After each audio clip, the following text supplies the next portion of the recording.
there are people who watch my videos for the first 5 minutes and just don't finish them. So I always try to put the ending at the beginning so you can see what you get, the payout at the end. And if you like the payout, you should, if you're interested in learning how to do this, watch the whole process. Now, it could be a little bit long and tedious, but I do it in fast forward so that you can see what's going on. So on the page today is a Skeksis from the Dark Crystal. And right now, my wife Cheryl is going to narrate what it's about. So the Dark Crystal was a 1982 movie from Jim Henson, who's also the guy who did the Muppets, which, big part of my childhood. But basically, Jen, who is a Gelfling, has a shard of the Dark Crystal, and he believes if he puts it back together, he can bring peace to the universe. But the evil Skeksis, which is what this drawing that Keith has done is, do everything that they can to prevent him from getting that. And that's basically the plot of the movie. Try to remember what the name of the main Skeksis. Oh, Chamberlain. I think he's the one that gets the most screen time. He's kind of the bad, not the bad guy. What's the word for that? He's the head guy or whatever. Or he's leader of the Skeksis. Maybe? Yeah, that's right. In the movie, I just watched it yesterday. He tries to take over when the head Skeksis dies.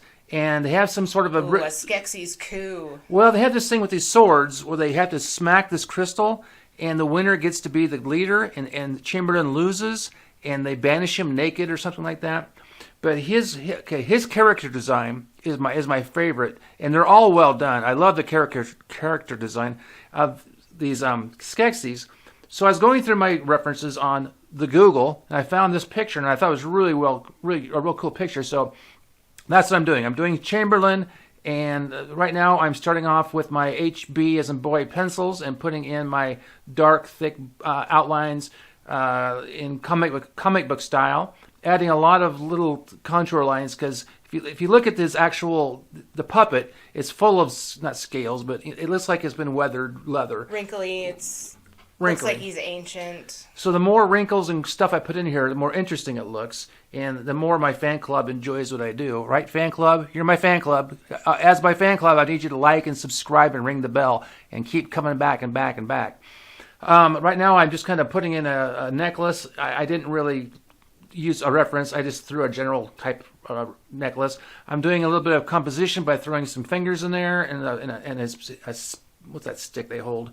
A staff. Just to kind of even it out. Now I'm going with my first layer of ink wash, which is a super easy and effective, and I love the way it looks, way to darken, shade the image. I actually stopped this halfway and took a picture of it just when the ink wash was done because I liked the way it looked so much. But then I went on like I usually do, and I do the watercolor overlay and the highlights. So keep watching. It gets better. There's a huge payout at the end. I'm not going to give you any money or nothing, but this is worth watching. If you're an art student or just like watching people do this kind of stuff, like I said in other videos, just grab your TV dinner and a nice soda pop or whatever, and just sit back and put this on your big screen TV because this does not look that great on your phone. So we were going to talk about something else, Cheryl. What was it? Oh, the Muppets, because this is for the Dark Crystal was Jim Henson, Frank Oz, and all of those guys, and I remember as a kid watching The Muppet Show every week.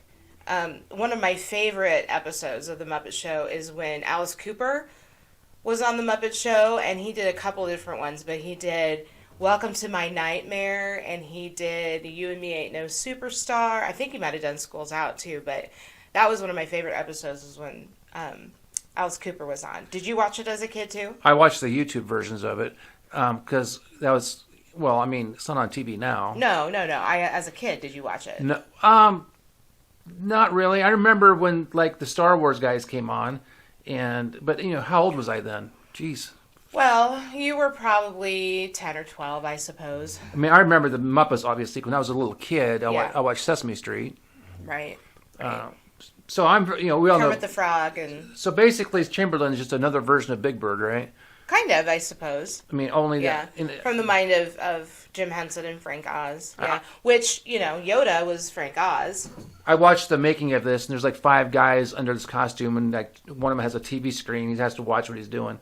I mean, I like the fantasy stuff. I can't say I'm a fantasy nut, but this particular movie is so artistic that I actually purchased it this last time because now Amazon put it on a pay site. Before I could see it for free, but anyway, so I'm putting on all these ink washes. I'm darkening them up with a second layer here because you have to do basically, I think, at least 2 layers to get some contrast going here.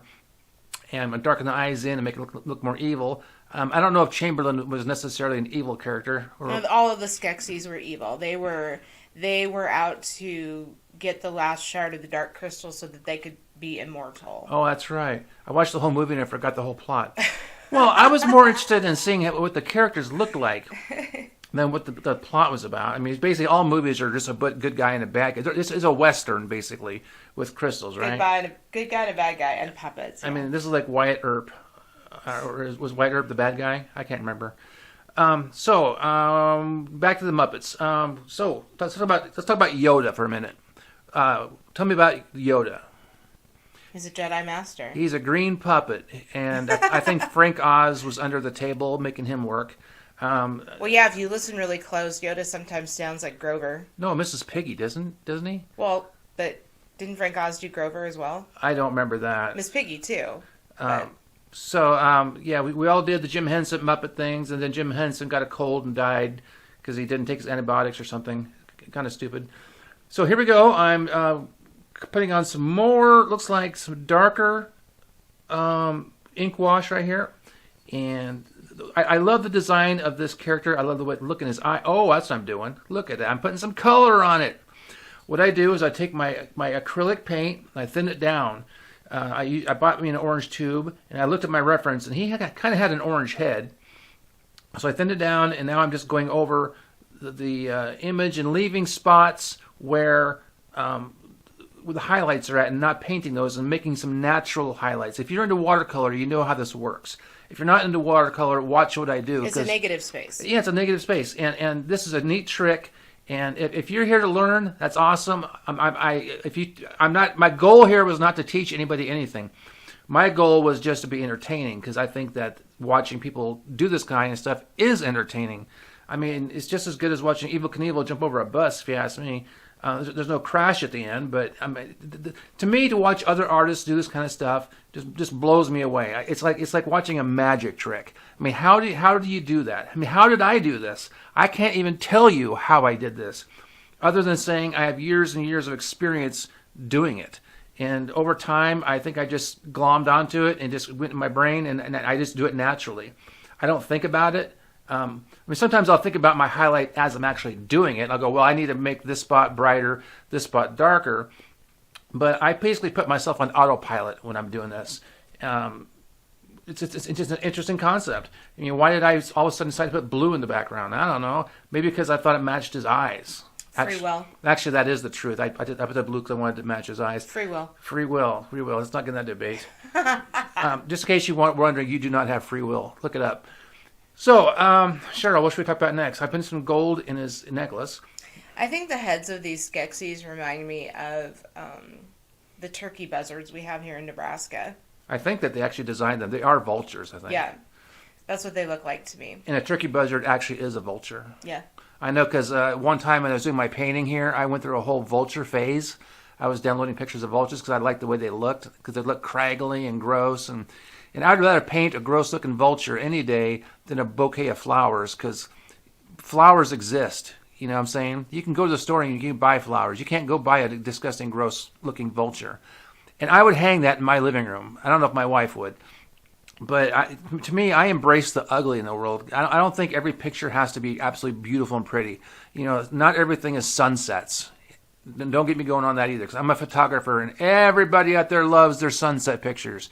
You know, in the morning there's a sunrise, in the evening there's a sunset, and for some reason people are mystified as to why the sun turns red. Because it's pretty. It's pretty. It's aesthetically pleasing. It's the same people who think the sun is yellow. You know what? It's people who think the sun. You go see a picture. Oh, a yellow sun. You know what? The sun is not yellow.